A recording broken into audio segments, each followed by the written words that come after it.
So I've been thinking if I had famous parents, I too would have a skincare line, a recurring HBO role, and my turn with Paul Mescal.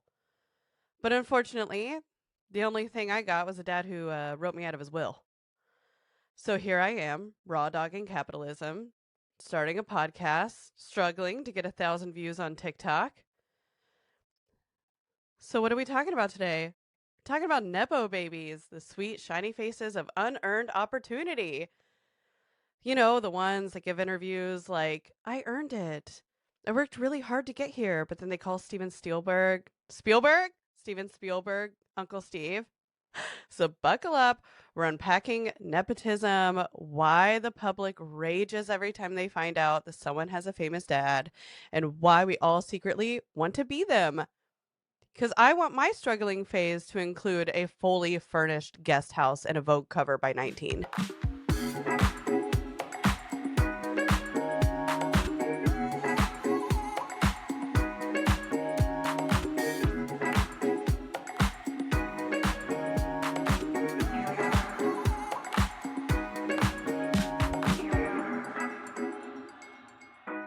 Okay, so I thought we would start this out by just kind of like going through a bunch of Nepo babies that I love.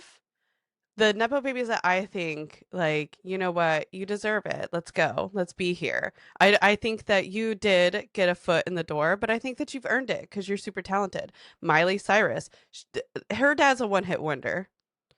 I actually think she profited more off of being Dolly Parton's goddaughter than she did Billy Ray Cyrus's daughter. The whole Skarsgård fan, the whole Skarsgård fam, Skarsgård. Because I'm so sorry if you can have a name like that and make that work for the whole family. You got the whole world, worldwide, going saying Skarsgård. Like that's a feat in itself.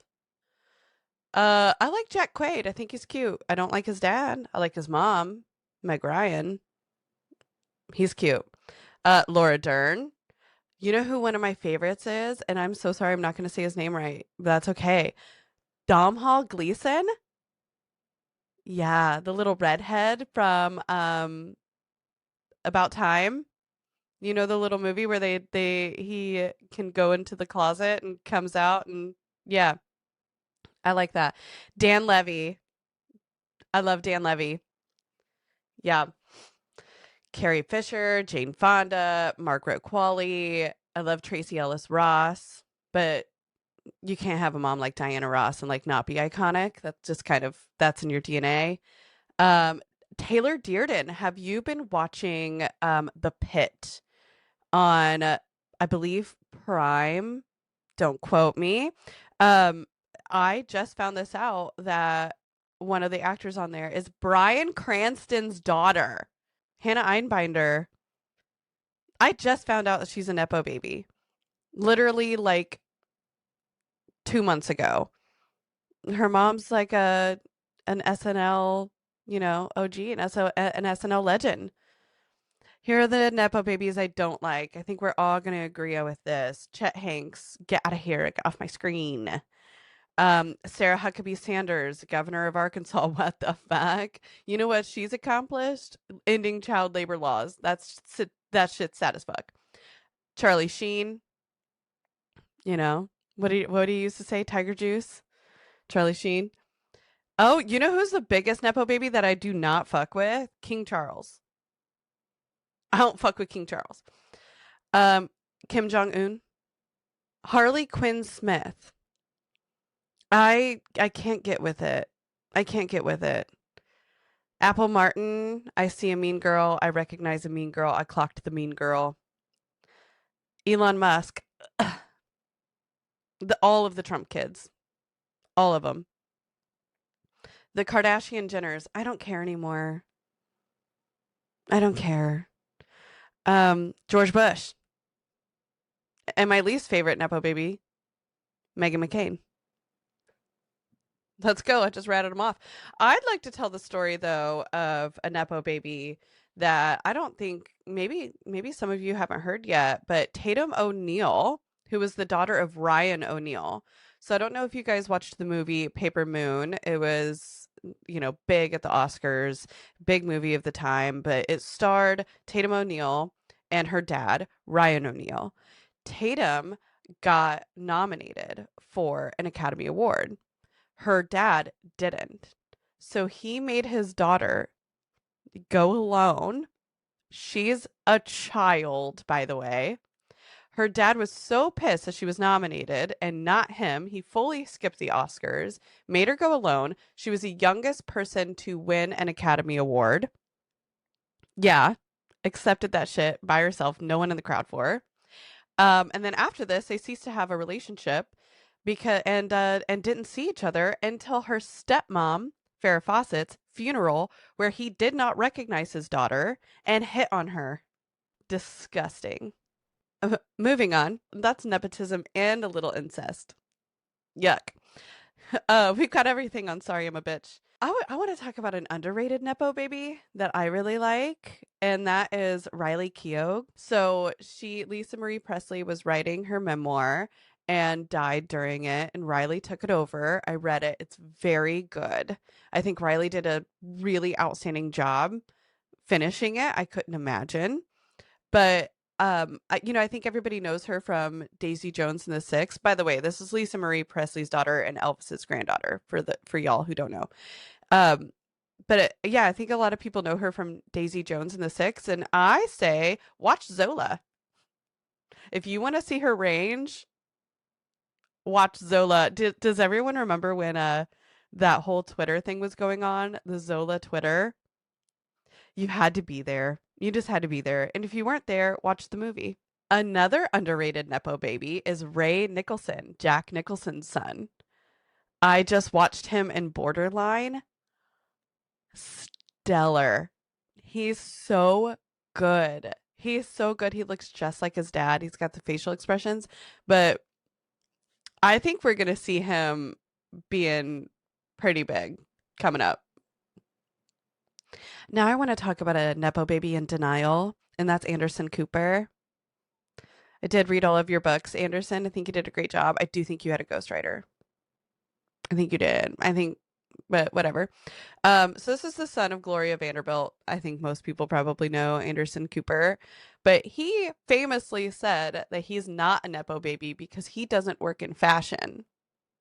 So if he was out there, designing jeans, then he'd be a Nepo baby, but because he's a journalist, he's not. And I think that is a good conversation to have. Are you only a Nepo baby if you go into what your parents went into? Or are you a Nepo baby because whatever the industry is, if your parents helped you get in the door or your name helped you get in the door? Like, what makes a Nepo baby? Is it someone who achieved success in a particular field, entertainment or business, because of their family connections? Or is it just family connections in general and someone who's successful because of them? I think Allison Williams said it perfectly because she went on Watch What Happens Live. And she said, were you born on home base or were you born on third base? And I think that's the perfect way to put it. She said, I'm not an underdog. It's not fun to root for me, which I get. But then I kind of saw some discourse online about Billie Eilish being a Nepo baby, and I don't agree with that. I think because her parents weren't necessarily successful. I think her mom did a lot of voice acting. They didn't grow up rich. She grew up in LA, but that would mean to say that anyone who grew up in LA is a Nepo baby, and I just don't think that's true. They were working class. I think you're a Nepo baby if your name is recognizable or your parents' names are recognizable. Then I think you're a Nepo baby. But I couldn't tell you Billie Eilish's mom or dad. I couldn't tell you their names. I couldn't tell you what they work in. Do you know what I think the real conversation about Nepo babies should be, though? Because I think we put a lot of pressure on the babies. We put a lot of pressure on the Nepos. And I don't think they have much say when it comes to this. When it comes to everybody given a fair chance, I don't think that they have much say. And I think that all of us would do the same. I think if our parents were wealthy or if our parents had friends in the business, my first job I got because my mom was like, "Hey, I know somebody here, go blah blah blah." Like it's all about who you know in real life and in the entertainment business. But I think the responsibility should be put on directors, talent agencies, managers, producers, casting directors. At this point, it just feels lazy because people aren't going out scouting new talent. Like, why would you when you can just like call up your friend Meryl and be like, "Yo, how many daughters you got? Couple of them? Cool." Judd Apatow, like, not only wants to like cast his own daughters, but I feel like he goes to his own IMBD and just anytime he has something that goes on and just casts the same fucking people over and over. I mean, he casts his friends, you know what I mean? Like, so why wouldn't you cast your daughters too? I mean, I get it. I would do the same thing. Why would you not? Like, I kind of hate the people that are like, I'm not leaving all of my money to my children. Because fuck off. That's so weird. Like, I don't know. That's weird. I get like maybe wanting to do some charities and maybe if you have billions of dollars, but like, come on, get real. I also want to say that I think this is happening on reality TV as well, but not Nepo babies. They're just casting influencers, and I think it's ruining the reality TV experience. For instance, I'm an avid Love Island watcher. I've watched UK, I've watched all of America, I've watched all of Australia. I love Love Island. I love love. And I've noticed if you watch like season 1 through 3 Love Island UK, you see such a difference. And also a lot of couples are still together from those times and like having multiple kids and shit.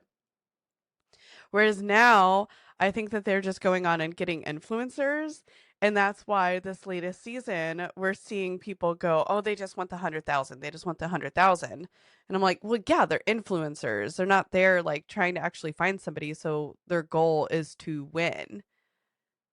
So I think Love Island, I think that you should only cast people who have less than like 5,000 followers on Instagram. I would prefer it to be less than like 1,400. But if you're hot, you probably have like more. You can't help it. Yeah, if you're hot, people want to follow you. So less than 5,000 followers on Instagram. And then I think we would get better seasons. So I think the new Nepo baby is the influencer. And that's it. I'm going to end it on that.